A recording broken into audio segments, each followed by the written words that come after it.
গাছে কি রস হইতেছে, আজকে রস খাবো রে। দেখবো আছে নেই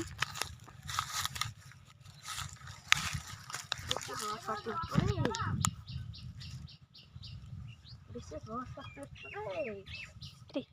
আজকে রস পেতে না একটু মুক্তি মুক্তি আমরা আসলে রস পড়তে নাই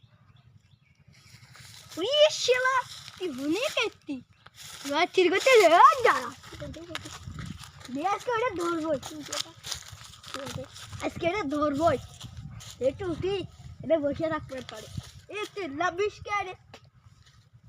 পাইছি আজকে আজকে আমি হেলতে নামবো না, আমি এখানেই হাগামোটা হয়ে হবে। আচ্ছা তোরা না বাস কেটে দেবো যারা তুই আজকে যাই করিস তোর আজকে পা আমার কাটি আজকে তোর বাইন দিয়ে দেবো। হ্যাঁ আর তো থাকা গেল না এই সারা লাগে উঠবে এ সারা খুব পরিষ্কার এ সারা আমার মারি খেলা দেবে বাবা লাগে